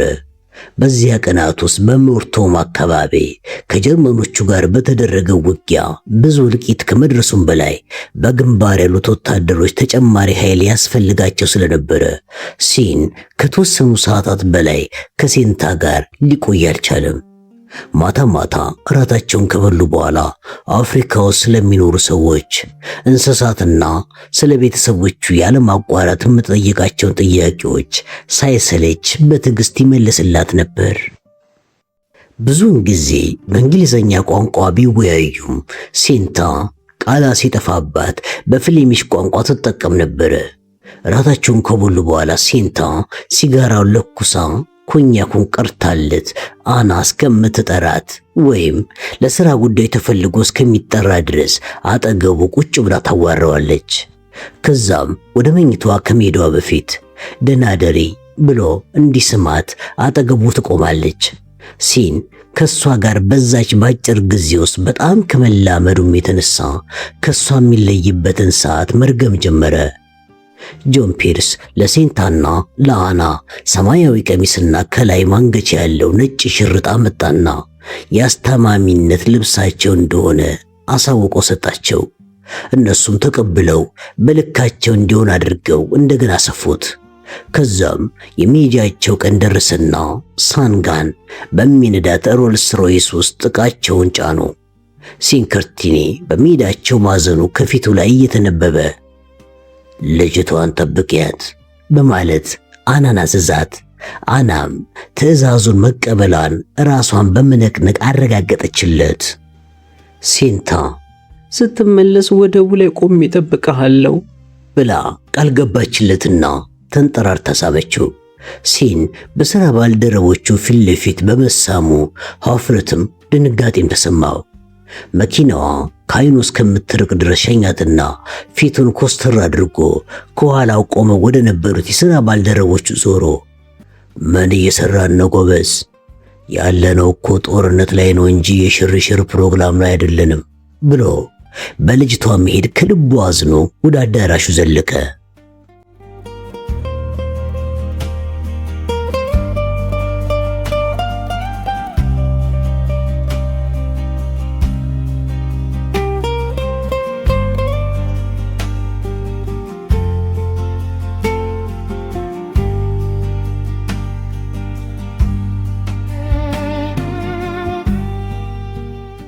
ፕሮቲያ ካልስ በመባል የምትታወቀው መርከብ ቀደም ሲል ደብዳቤዎችን፣ ሌሎች ዕቃዎችንና መንገደኞችን የምታመላለስ መርከብ ነበረች።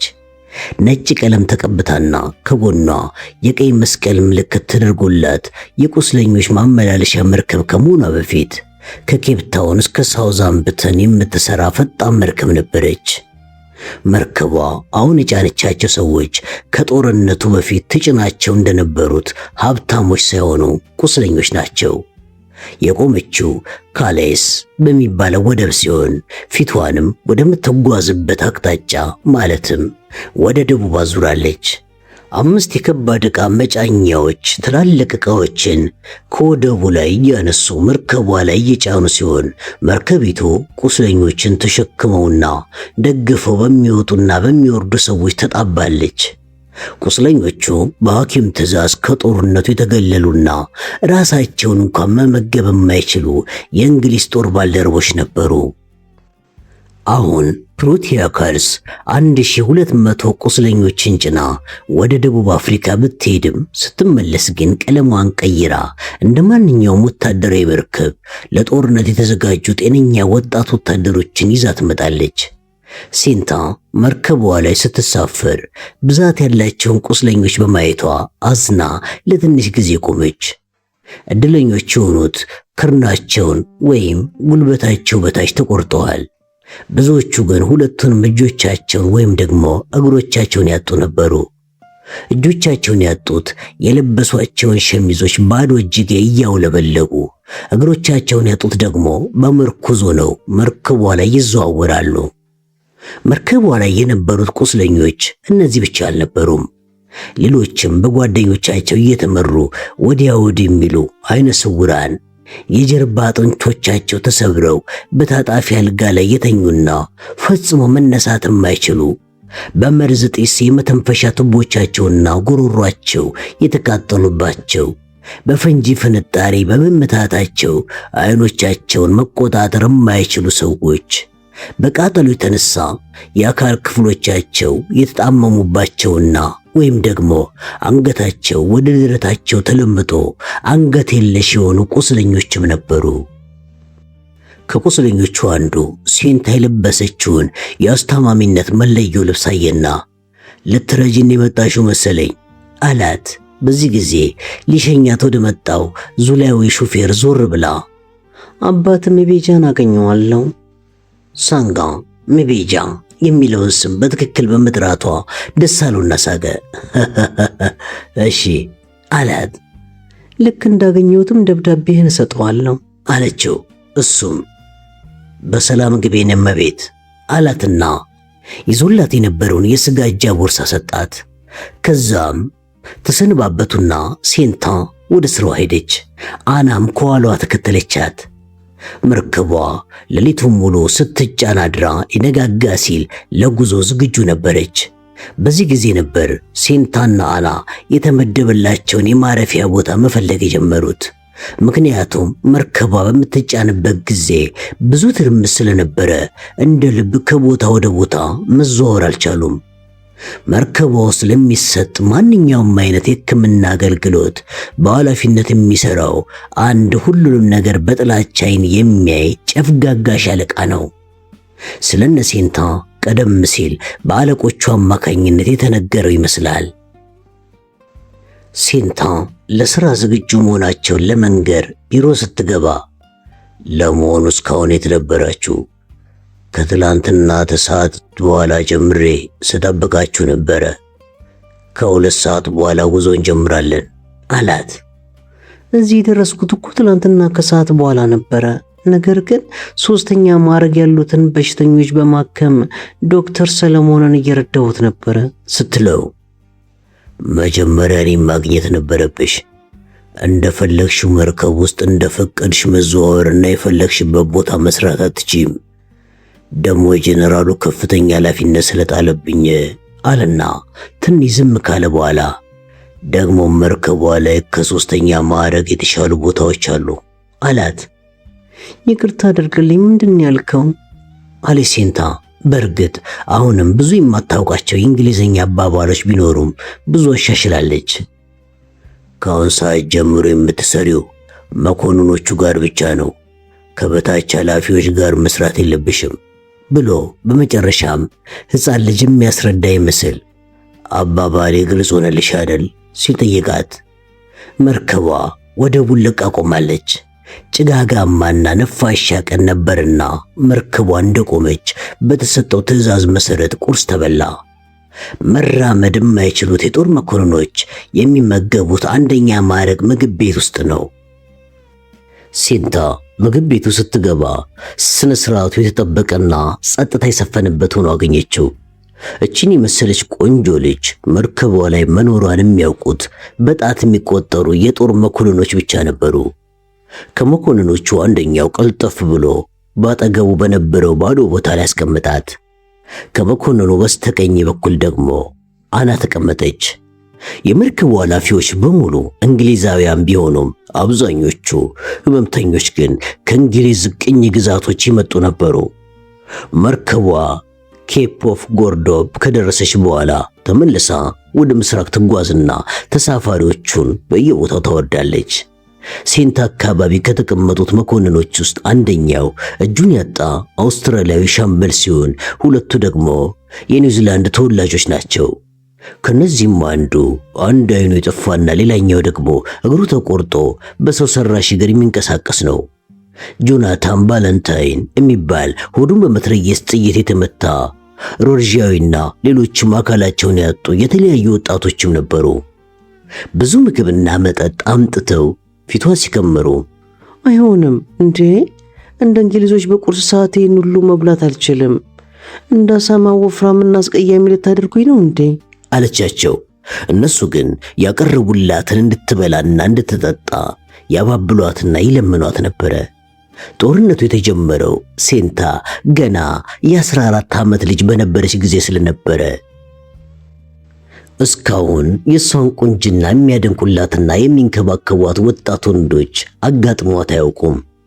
በዚህ ምክንያት እነዚህን መኮንኖች በሚያደርጉት ድርጊት ተገርማ ዝም ብላ ታያቸው ነበረ። ከምግብ ቤቱ በአንደኛው ጥግ ቁጭ ብሎ ሲያያት የነበረውን የሕክምና መኮንን አሻግራ ማየት ስላስጠላትም ዙሪያዋን ከበዋት ወደ ነበሩት ሰዎች ፊቷን መልሳ ከነሱ ጋር መሳሳቅ ጀመረች። ይህን በማድረጓም ለማይክል አለመታመኗ ቅር አሰኛት። ግን እኮ ይሄ ስራዬ ነው። እነዚህንም የማስታመማቸው ሰዎች ናቸው አይደል እንዴ? አንዲት አስታማሚ ደግሞ ስለምታስታመማቸው ሰዎች በተቻላት መጠን ጥሩ ሰው ሆና መገኘት አለባት በማለት ራሷን አጽናናችና ከነሱ ጋር መጫወቷን ቀጠለች። እነሱም ለምትጠይቀው ጥያቄ መልስ በመስጠትና የሚያስቁ ቀልዶችን በመናገር በተቻላቸው መጠን ደስተኛ እንድትሆን ይሞክሩ ነበረ። መርከቧ ለምን በወታደሮች እየተጠበቀች አትጓዝም? ምንም መደበቂያ በሌለበትና በጠራራ ፀሐይ ስትጓዝ አደጋ ሊፈጠር አይችልም እንዴ? ሪዋ የተባለችው መርከብ ያጋጠማት አይነት አደጋ ቢያጋጥመንስ? እያለች ትጠይቅ ነበር ሴንታ። ሪዋ የእንግሊዝ ቀይ መስቀል መርከብ ነበረች። 300 ቁስለኞችን እንደጫነች የጀርመን ጀልባዎች ጥር 4 ቀን አሰጠሟት። ነገር ግን በአደጋው የሞቱት 3 ሰዎች ብቻ ሲሆኑ የቀሩት በሙሉ ተርፈዋል። ጀርመኖቹ ይህንን አስነዋሪ ድርጊት በመፈጸማቸውም አደባባይ ላይ ቀይ ጨርቅ ሲያይ ደንብሮ እንደሚዋጋ አንዳንድ ወይፈን አረመኔዎች የህን ዝርያዎችም ቀይ መስቀልን ሲያዩ ደርሰው ይጎሻሉ እየተባለ ይጻፍ ጀመር። በሴንታ ጥያቄ የተነቃቃው መኮንን እርስ በርሱ ይነጋገር ጀመር። ጆናታን ባላንታይን ሪዋ የሰመጠችው በምሽት መሆን አለበት። አደጋ የሚጥሉትን ጀልባዎች ይመራ የነበረው አዛዥ ቀይ ምልክቶቹን ስላላየ ነው ሌላ መርከብ መስራው በከባድ መሳሪያ ያስደበደባት በማለት አስረዳ። ምን ማለት ነው? እነዛ አደጋ ጣይ ጀልባዎች ውስጥ ያሉት እኮ አረመኔ ሰዎች ናቸው አለ ሌላኛው። በዚህ እንኳን አልስማማም። እነሱም እንደኔና እንዳንተ ሰዎች ናቸው። የዚህ መርከብም አዛዥ በዚህ ሐሳብ እንደሚስማማ አልጠራጠርም። ለዚህም ነው ለጀርመን የአደጋ ጣይ ጀልባዎች የመርከቧ ቀይ መስቀል ምልክት በደንብ እንዲታይ እና አደገኛ ቀጭን የባህር መተላለፊያ መንገድ በቀን የምናቋርጠው።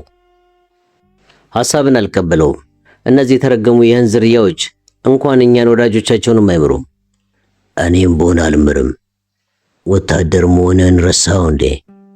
ሴንታን በመጀመሪያ አጠገቡ ያስቀመጣት የጦር መኮንን እንዳትረበሽ ለማረጋጋት አደጋ ጣይ ጀልባዎች ከኛ መርከብ እኩል ፍጥነት የላቸውም።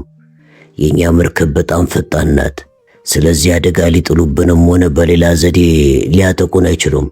አድብተው ጠብቀው ከሆነ ነው ችግሩ። አለበለዚያ ምንም መጥፎ ነገር አይገጥመንም። አይዞሽ፣ ተዝናንተሽ መጓዝ ትችያለሽ አላት።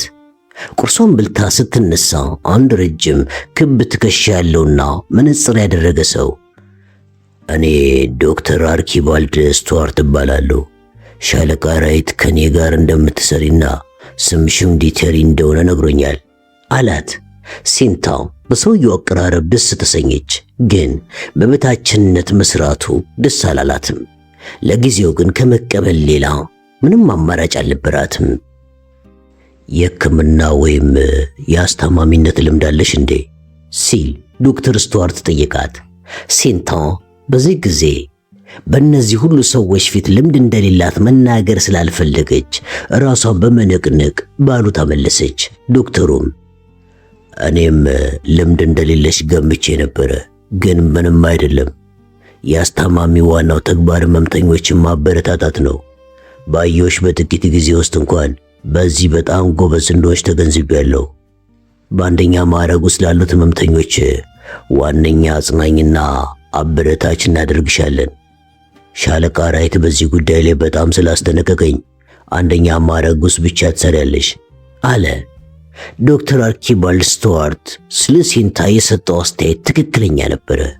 ሴንታ በሞርቶም የሚገኘውን ሰገነት ስታስተዳድር አባቷንና ቤት ጠባቂዋን ስትረዳ ሳታውቀው ያዳበረችው ሰዎችን የማሰባሰብና የማስተባበር ልዩ ተሰጥኦ ነበራት። ስለዚህም ከነዚህም ወጣቶች ጋር ለመግባባት አልተቸገረችም። ፕሮቲያካልስ መርከብ ላይ በብዙ ሺህ የሚቆጠሩ መጻሕፍትን የያዘ ትልቅ ቤተ መጻሕፍት ነበረ። ስለዚህ ሴንታ ካልጋ ላይ መነሳት ለማይችሉት ራሷ መጻሕፍት እያደለችና እያሰባሰበች እንዲያነቡ ስታደርግ ለዓይነ ስውሮችና ማንበብም ሆነ መጻፍ ለማይችሉት ደግሞ ጮክ ብለው በሚያነቡ አንባቢያን እየተነበበላቸው እንዲያዳምጡ አደረገች። አባቷ ካርታ መጫወት አስተምሯት ስለነበረም መርከቧ ውስጥ የካርታ ጨዋታ ውድድር አዘጋጀች። ቁስለኞቹም ችሎታቸውን ለማሳየትና አሸንፈውም ከሷ ምስጋናን ለማግኘት በጣም ይፎካከሩ ነበረ። ሴንታ ጧት ሁልጊዜም ህመምተኞቹን እየዞረች ትጎበኝ ነበረ። በዚህን ጊዜ ቁስለኞቹ ለትንሽ ጊዜም ቢሆን አጠገባቸው እንድትቆይ የተለያዩ ሰበቦችን ይደረድሩ ነበረ። ከቁስለኞቹ መካከል ከሞርቶም በአምቡላንሶቹ አብሯት የተሳፈረ አንድ ሻምበል ነበር። መጽሐፍት መራርጣ ይዛላቸው በነበረበት ክፍል ስትገባም በታላቅ ደስታ ፀሐይ ራሷ ናት ብሎ ጮኸ። ከዛን ጊዜ በኋላ መርከቧ ላይ በቅጽል ስሟ መጠራት ጀመረች።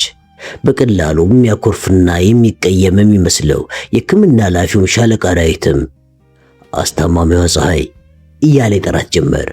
ሴንታ መርከቡ ላይ ባለው ሁሉ አዝና አታውቅም። ሁልጊዜም ከመተኛቷ በፊት ግን በጀርባዋ ጋደም ብላ ማይክልን በዓይነ ሕሊናዋ ታየውና ሆዷን መታ መታ አድርጋ ማይክል ይሄ የኛ ልጅ ነው፣ የኛ ወንድ ልጅ ነው ትላለች። የሚጨፈግገውና ኩል የመሰለውን የቤስኬንን የባህር ወሽመጥ አልፈው ወደፊት ተንጣሎ ወደሚታየው ውቅያኖስ አመሩ። ልክ በኬንትሮስ መስመር በስተሰሜን 30 ዲግሪ ላይ ሲደርሱ የሮድዥያ ጠቅላይ ሚኒስትር የሰር ራልፍ ባላንታይን ልጅ ሻምበል ጆናታን ባላንታይን ከአባቱ የተሰጠውን ለከብት እርባታ ምቹ የሆነውን 100,000 ሄክታር መሬት በመተማመን ሴንታን ለጋብቻ ጠየቃት። ሴንታ በዚህን ጊዜ አባቷ በሕይወት ቢኖር ኖሮ 100,000 ሄክታር አንቺ ልጅ እንዴት 100,000 ሄክታር መሬት ያለውን ሰው አላገባም ትያለሽ? ጤነኛም አይደለሽም እንዴ ይለኝ ነበር እያለች ለአና ነገራቻት፣ ልክ የዲቴሪን አነጋገር በማስመሰል። ከሻምበል ጆናታን የጋብቻ ጥያቄ በኋላ ሴንታን ለጋብቻ የሚጠይቋት ሰዎች ቁጥሩ እየጨመረ መጣ። የቅርብ አለቃዋ ዶክተር አልኪበርድ ስቱዋርት እንኳን አንድ ቀን በመነጽር ውስጥ የሚቁለጨለጩት አይኖቹ እየታዩና በፍርሃት ላብ እያሰመጠው ጭንቅ ጥብብ ብሎት ሊጠይቅ ጀምሮ ነበረ። ነገር ግን ሴንታ ገና ንግግሩ ሳይጨርስ ጋብቻ የሚባል ነገር እንደማትፈልግ ነግራው ሁለቱንም ጉንጮቹን ስትስመው ጊዜ በማፈር ፈንታ ደስ አለው። የምድርን ወገብ በሚያቋርጡበት ጊዜ አንድ ባህል ማዘጋጀት እንዳለባቸው ለሻለቃ ዳዊት ነገረችው። ከዛም በፈለገችው አይነት ለዛ ባህል የሚሆን ልብስን አና እንድትሰፋላት አደረገች። አና ልብሶቹ በዛን አይነት መሰፋታቸውን ባትወድም እየተነጫነጨች ሰፋቻቸው። የዚያም ዝግጅት ዋና ተዋናይ ሴንታ ነበረች። መርከቡ ላይ ያሉት ሙሉ ዝግጅቱን ስለወደዱት ለማድመቅ በእግራቸውና በያዙት ዱላ መሬቱን ይደበድቡ ነበር። ምንም እንኳን አና አመለቢስና ነጭናጫ ብትሆንም በሴንታ እድገት ደስ ትሰኝ ነበረ። ምክንያቱም ሴንታ ከልጃገረድነት ወደ ሴት ወይዘሮነት ስትለወጥ በቀሚሷ ስትሞላ ተክለ ሰውነቷ ቅርጽ ሲያወጣ ታያት ነበርና እርግዝናዋም እየገፋና እየታወቀ መጣ። እምቡጥነቷ እያበቃ እየፈካች ደስ የምትል አበባ ትመስል ነበር። ሌሎች የሚታዩባት ጉልህ ለውጦችም ነበሩ። እነዚህም በራስ መተማመን፣ ኩሩነት፣ ድርባባነት፣ ሙንዳላነትና ገና እየተለማመደችው ያለውን ስራዋን ጠንቅቃ መስራቷ ናቸው። ሴንታ ፈረሶቻቸውን ያጥብ እንደነበረው ጃክ፣ ዋሌን እንደምትባለው ሰራተኛና የፓሪስ ተወላጅ እንደነበረው የሙዚቃ መምህሯ አስመስላ መናገር እንደምትችል አና ታውቅባት ነበረ። ሰምታቸው እንኳን የማታውቃቸውንም ቋንቋዎች በቀላሉ እየተማረችና እየተናገረች መሆኗን ስታይ ተሰጥኦዋን አደነቀችላት። በእንግሊዝኛ ስትናገርም ጥርት ባለው በኦክስፎርድ አነጋገር ከሚናገሩት ጋር ያለምንም ችግር ትግባባለች። ሴንታ በሂሳብ አያያዝም ጥሩ ችሎታ እንደነበራት አና በደንብ ታውቃለች። ጦርነቱ የተጀመረ አካባቢ የቤተሰቡ አጠቃላይ ርስት ወኪል የነበረው ሰው ከሞርቶም ለቆ ወደ ፓሪስ በተዛወረበት ጊዜ በባንክ ሊኖራቸው የሚገባውን አጠቃላይ ገንዘብ ልኩን ለማወቅ ሂሳቡን ታሰላለት የነበረችው ሴንታ ነበረች። ያን ጊዜ ወረቀቱ ተደርድሮ ከላይ የወረዱትን ቁጥሮች እርሳሷን አሹላ ያላንዳች ከንፈር እንቅስቃሴ ስትደምር በትኩረት ተመልክታት ትገረም ነበረ። ሴንታ ሻለቃ ዳዊትንም እንኳን ሳይቀር ከሷ ጋር ካርታ እንዲጫወት አግባባቸው። ይህን ችሎታዋ ቁማር የማትወደውን አናን እንኳን አስደነቃት። ሴንታ የምድርን ወገብ እስካለፉበት ቀን ድረስ በየቀኑ በቁማር ያሸነፈቻቸውን ገንዘብ በመሰብሰብ የሚረዷት ጆናታን ባላንታይንና ዶክተር ስቴቨንስ ነበሩ። የምድር ወገብን እስካቋርጡ ድረስ ከተቃጠለው ሰገነት ይዘው ከመጡት ዕቃና ገንዘብ የሚበልጥ በካርታው ጨዋታ አግኝታለች። ከዚህም ሌላ ሴንታ ብዙ ታነብ እንደነበረ አና ስለምታውቅ በየጊዜው አይኖችሽን እንዳያምሽ ተይው በእናትሽ እያለች ታስጠነቅቃት ነበረ። አሁን ግን ሴንታ የምትሰነዝራቸውን ሐሳቦች ስትሰማ ከነዛ መጽሐፍት ምን ያህል ግንዛቤ እንዳገኘ ስለገባት ስለ ንባብ ማንሳቱን ተወችው። ሴንታ አንዳንዴ ከዶክተር አርኪባልድ ስቱዋርት ጋር ሳይቀር ትከራከር ነበረ። ክርክሩን ከጀመረች በኋላ ግን በጉዳዩ ላይ ጥልቅ ዕውቀት እንደሌላት ይገባትና በተሸናፊነት ክርክሯን ታቆማለች። አና ቀና ብላ የምድር ወገብ ላይ ደምቃ የምትታየውን ፀሐይ ለአፍታ መልከት ታደረገቻትና አዎ የኔዋም ሴንታ እንደ ፀሐይዋ ብሩህ እንደ አባቷም ብልህ ናት አለች።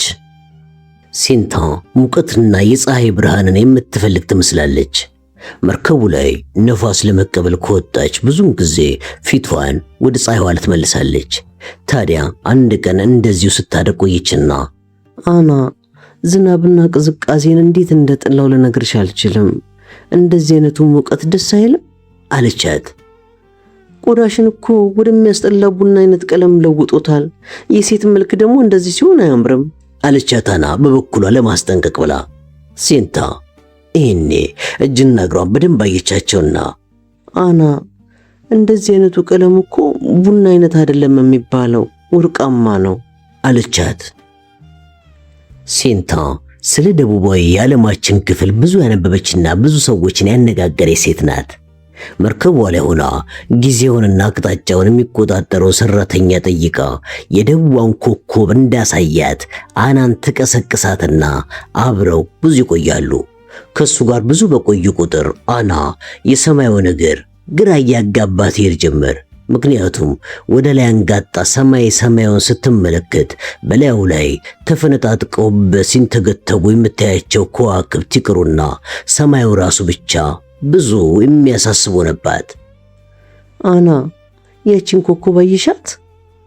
አኬርናር ትባላለች። አኬርናር ነው የምትባለው። አዎ እሷ የማይክል ኮከብ ናት። እሱ እንዳለው ከሆነ ሁላችንም የየራሳችን ኮከብ እንዲኖርን ያስፈልጋል። ለኔም አንድ ኮከብ መርጦልኛል አለች። የትኛዋ ናት የንቺ ኮከብ? የንቺ የትኛዋ ናት ብላ አና ጠየቀቻት።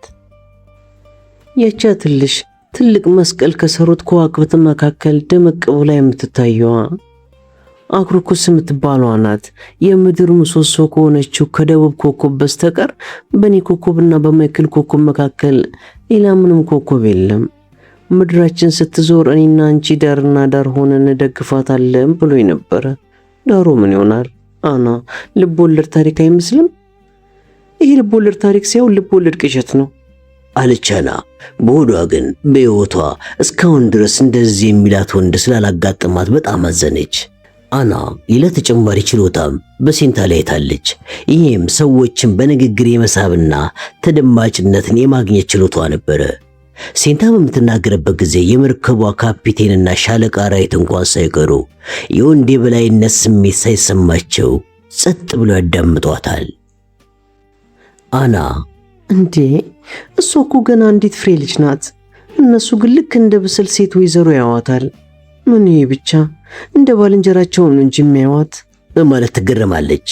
በእውነቱ ነገሩም በጣም ግርም የሚያሰኝ ነው። በብዙ ሺህ የሚቆጠሩ እንደ ኤሚሊ ፓንክረስትና እንደ አኒ ኬኒ ያሉ ሴቶች የሚያገኙትን ክብር ለዚች አንዲት ፍሬ ልጅ ሰጥተዋታል። ለዛውም የነ ኤሚሊና የአኒ ትግል እስካሁንም ፍሬ አላፈራም። ሴንታ ሰዎች በጥሞና እንዲያዳምጧትና የፈለገችውን ነገር እንዲያደርጉ የማድረግ ተሰጥኦ አላት። ይህንንም የምታደርገው ከብዙ ዘመናት ጀምሮ ሴቶች ወንዶችን ለማሳመንና የፈለጉትን እንዲፈጽሙላቸው ለማድረግ በሚጠቀሙበት በተፈጥሮ ባገኙት ለስላሳ ባህሪ ቀስ ብሎ በማግባባት ችሎታ ሳይሆን ተጨባጭ የሆኑ ማስረጃዎችን በማቅረብና ተከራክሮ በማሳመን ነበረ። ይሄ ሁሉ ተደማምሮ ፈገግ ስትልና በእነዚያ በጥቋቁር ጎላ ያሉ አይኖቿ ስትመለከት የጠየቀችውን ነገር ለመከልከል በእውነቱ በጣም ያስቸግራል። ሌላው ቢቀር ሻለቃ ራይት እንኳን ከአንደኛ ማዕረግ ሌላ የትም ሄደሽ እንዳትሰሪ ቢላትም በአምስተኛው ቀን ሐሳቡን አስለውጠዋለች። ሴንታ ሁልጊዜም በሥራ ስለምትወጠር ትርፍ ጊዜ ባይኖራትም ማይክል የተወለደበትን ቦታና ልጁ የሚወለድበትን ስፍራ የማየት ጉጉቷ በየጊዜው እየጨመረ ሄደ። የፈለገውን ያህል ሥራ ቢበዛባትም ሴንታ በየቀኑ ከቀትር በፊት ጥቂት ደቂቃዎች ቀደም ብላ የመርከቧን ቃፌር መንሰላሉ ላይ ወጥቼ እንዳይፈቀድልኝ ጌታዬ ብላ ትጠይቀዋለች። እሱም ሰላምታ ይሰጣትና ለከ በሰዓቱን የመጣሽው ፀሐይ ፈቅጄልሻለሁ ይላታል።